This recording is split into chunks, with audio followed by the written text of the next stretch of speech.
National Signing Day has come and gone. Now it's time to look at the winners and the losers and where everybody stands right now. Let's go.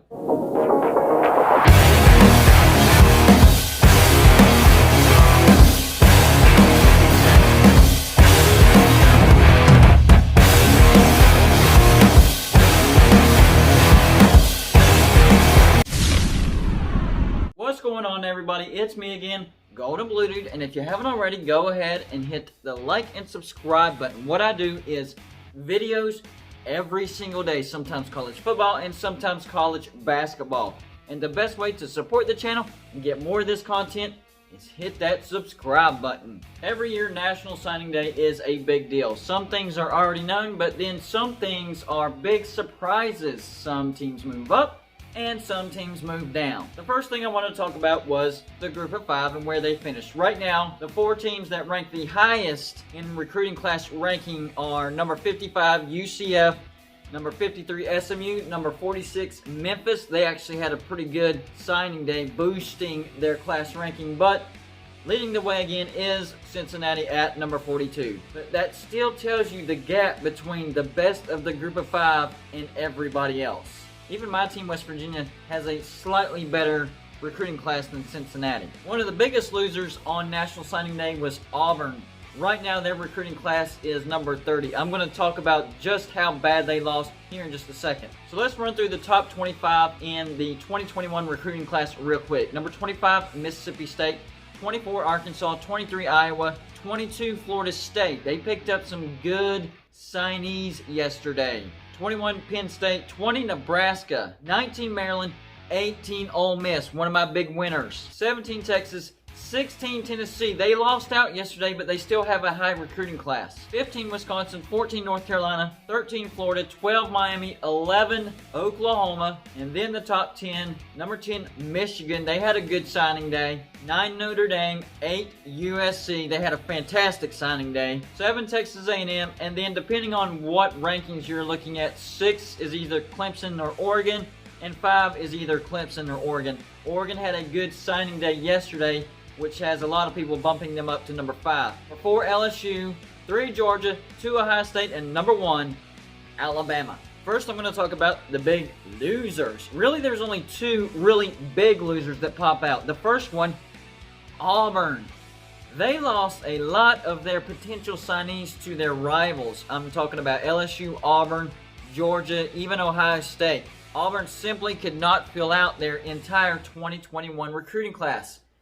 That's bad for 2021, but that leaves more room for 2022. Can they make that up? So for signing day, I'm going to give Auburn a D. They did not have a good signing day, and they finished ranked 30th. That's not good for Auburn. They didn't even fill out the entire class. Another big loser is Tennessee. Now, they have a high recruiting class, number 16, but they lost in some big potential signees yesterday.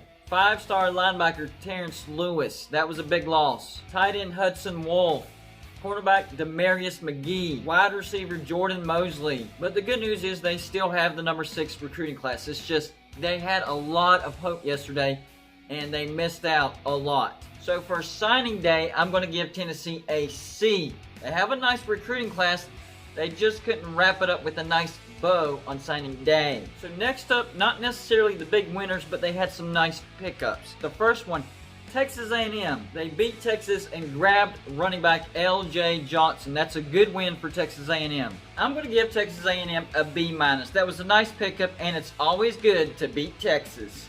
Kentucky picked up a hybrid linebacker / running back, Trevin Wallace. That's really good for Kentucky. So for signing day, I'll give Kentucky a C+.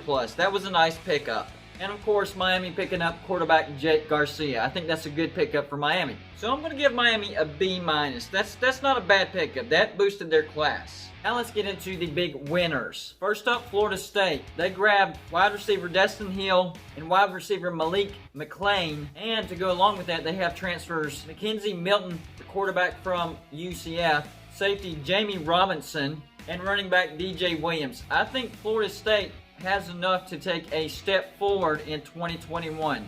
Florida State gets a B for signing day. I liked what they did. They closed the deal. Another big winner, LSU. They grabbed defensive end Mason Smith, beating out Georgia and Alabama. That's a big battle right there, a big win. They also got running back Armani Goodwin beating out Auburn. And they have some nice JUCO transfers to go along with that. Linebacker Navonte Strong, wide receiver Malik Neighbors, and quarterback Demarius McGee. I'm going to give LSU a B for signing day. I think they finished strong.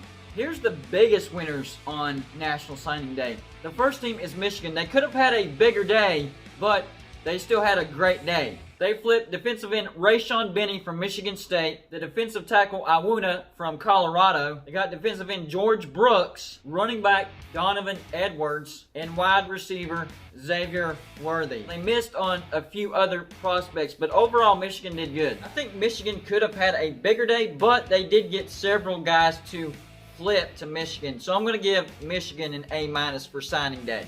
Next team, USC. They did really, really good. They got 5-star defensive end Corey Foreman. That's a big win for the Trojans. Quarterback Miller Moss, quarterback Jackson Dart, and linebacker Rajon Davis, beating out LSU, Ohio State, and Oregon. That's some major competition.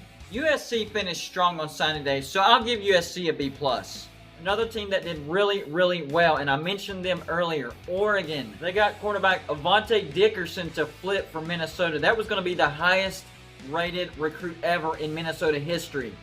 Not anymore. They got wide receiver Isaiah Brevard, cornerback Jalen Davies, quarterback Ty Thompson, and wide receivers Troy Franklin and Devontae Thornton. Also running back Seven McGee. They grabbed 16 ESPN Top 300. That's the most since 2013 for Oregon. I think Oregon did pretty good on signing day, so I'm going to give them a B+.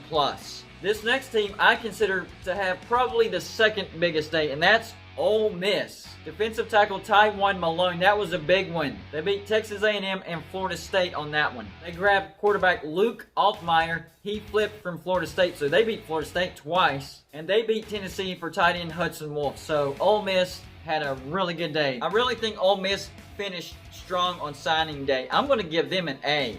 But the team that had the best day, of course, going to be Alabama. They solidified the highest ranked class of all time. Not just the number one class, but the best ever class in the history of ranking recruiting classes. They added running back Kamar Wheaton. They also added safety Terrion Arnold, beat Georgia for him. They got defensive end Kanu Cott, beat LSU, and they beat LSU for wide receiver JoJo Earl. If you ever wondered what the best ever recruiting class ranking looks like, here it is. Alabama's 7 5-stars, 16 4-stars, and 4 3-stars. Alabama has the best recruiting class ever, so I guess their grade is going to be an A+ plus gold star, thumbs up. That's your grade, Alabama. There you go, the best recruiting class ranking we've ever seen since rankings started. I think it's safe to say that Alabama is going to be at the top for a while. That's all I got for you for this show. Like and subscribe if you haven't already, and I'll see you on my next show.